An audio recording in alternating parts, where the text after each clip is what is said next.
What's on the docket today? What will we document? Hello and welcome to Doll Doc. Today's doll was inspired by another Disney movie I loved as a kid. I've wanted to make an Atlantis doll for a while, so I decided to make a version of an Atlantean royal guard, someone who would fight alongside Kida and Milo to save Atlantis. Let's start doctoring.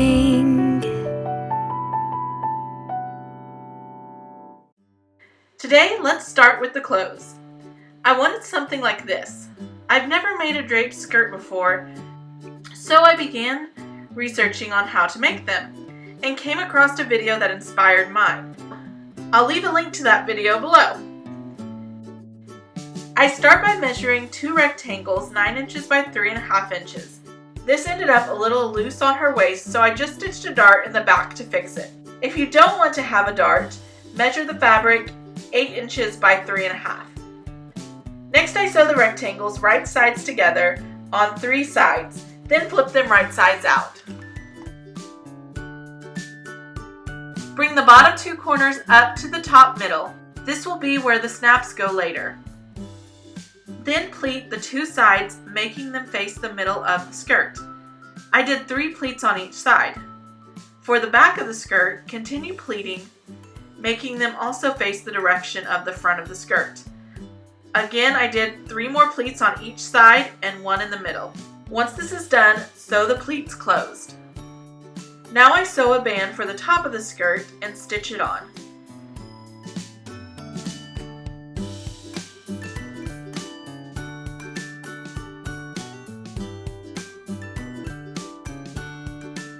For her top, I start by sewing a tube and flip it right side out. I sew gathering stitches where the fabric will hit the middle of her chest and tied a thread around them a few times to tighten the gathering. In the movie, the clothes have gold and maroon accents. The blue fabric is a bit brighter than the blue in the movie, so I adjusted the gold and maroon shades to go best with it. To paint these details, I just used acrylic paint. I've also sewn snaps onto her skirt and top, as well as making a bikini bottom for under her skirt and a flap type piece for the front. When Milo and his companions first meet the Atlanteans, they are in masks and white fur cuffs.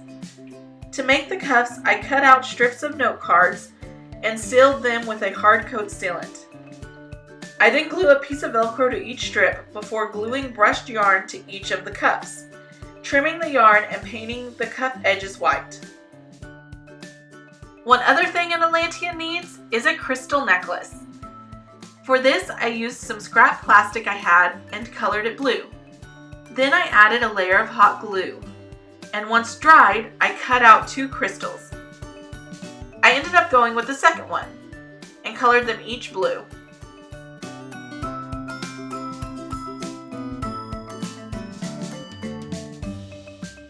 I wanted the crystals to glow in the dark, so I added a thick layer of glow paint to them. Then I took a brad prong I had saved from one of the many that we have clipped in previous videos and formed it into a ring. I attached this on with a little glue, add some gold paint to the top, and seal it before putting it on a piece of twine.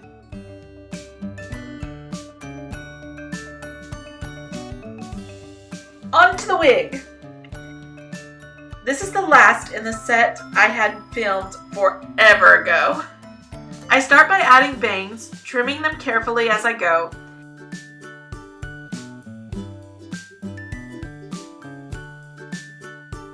I then work my way up from the base of the head until the 3rd line I drew.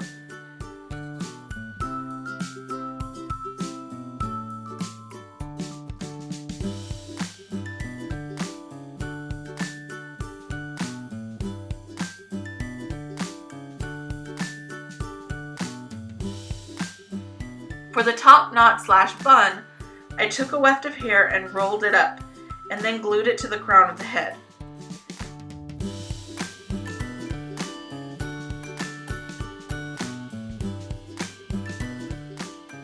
After it dried, I applied more wefts around its base, then finished covering the head.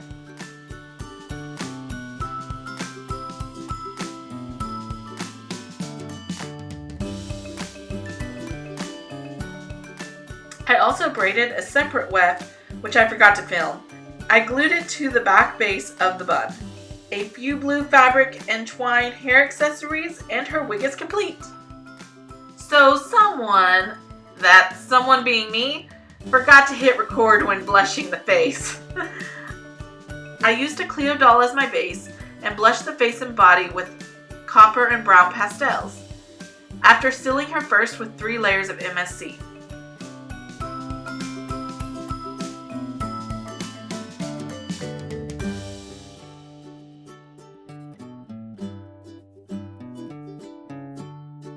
Don't forget to blush the joints.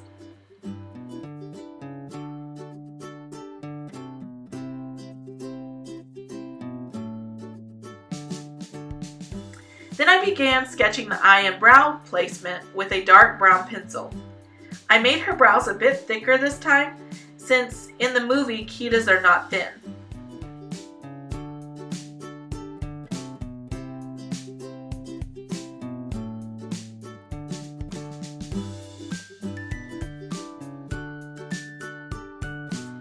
I realized I forgot to add the magnets. I wanted her mask to go on her head without messing up her hair, so I decided to hide magnets under her bangs. I sketched on the placement and then started to drill my holes with a hand drill. This helps the Dremel tool not slip when making the holes bigger. I didn't want to run all the work I had done. When drilling the holes, I used a low speed and worked very slowly to make the holes bigger.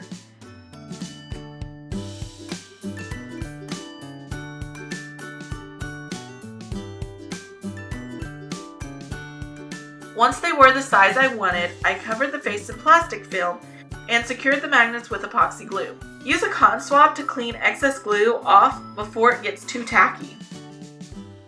Unicorn doll! Her hand also needed a magnet so she could hold on to her spear. I sketched the size and carefully dug out the hole with my Dremel tool.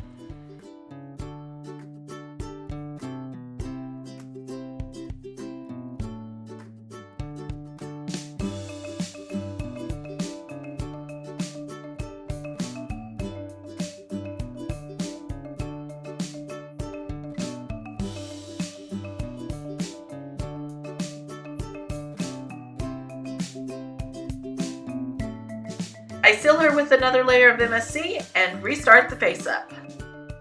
I want her to have bright blue eyes like Kida's.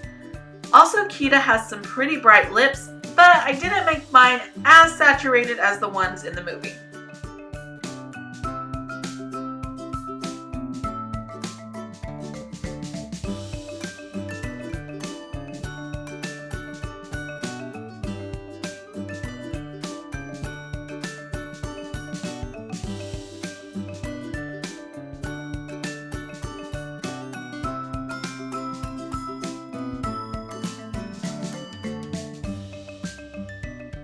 Before going any further, I wanted to put the head back on the body.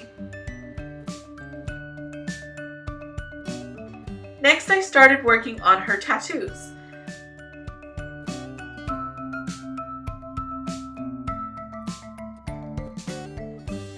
I looked up the alphabet from the movie and chose letters from there for my designs. Her arm tattoo spells out Zora, which is the name I gave her.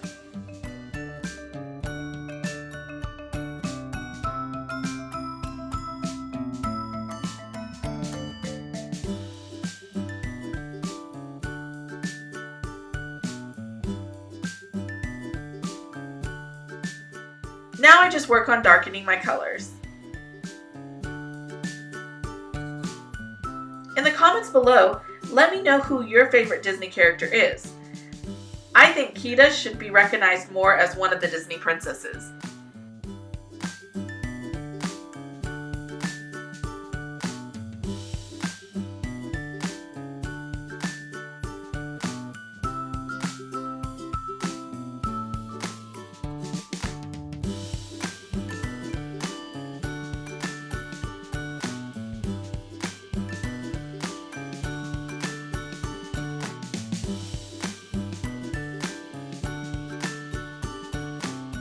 I add a touch of brown shadow to her eyes. with a black, sharp pencil, add eyeliner. In the movie, the characters don't have individual lashes, so for this doll, I just gave her a thick wing to mimic the style of Kida's lashes.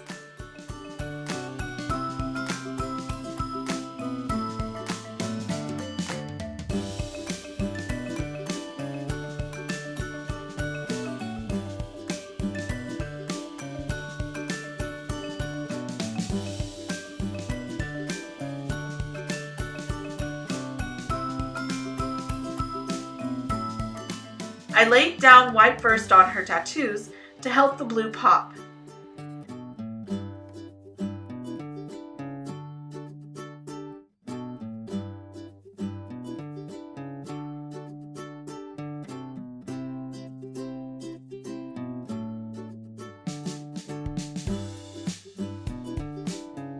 Layer and layer your colors.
I darken the pupils and add more highlights to the face.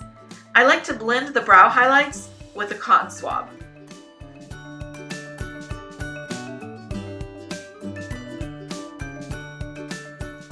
With acrylics, I darken the pupils more and add reflections. I just did one reflection dot on her irises to match the movie style.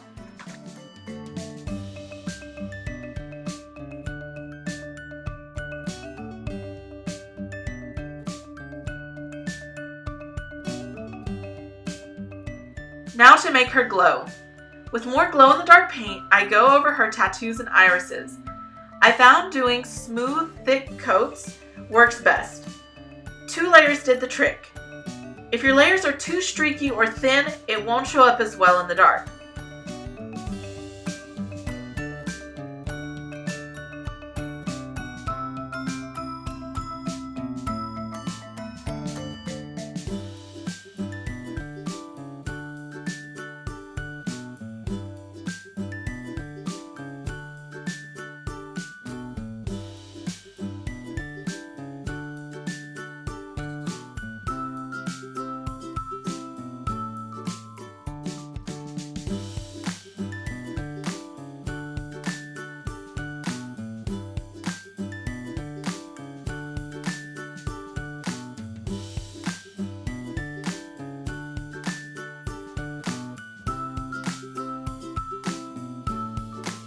Zora, it's time to get dressed.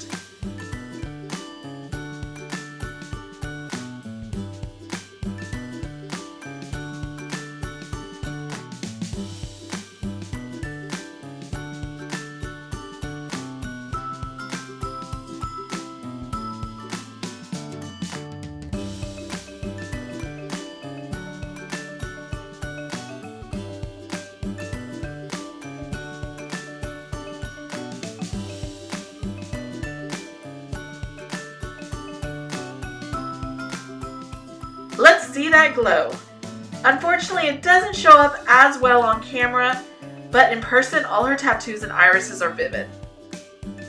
If you like this doll, please give her a thumbs up. I post a new video each week, so also please make sure you're subscribed and have the notification bell.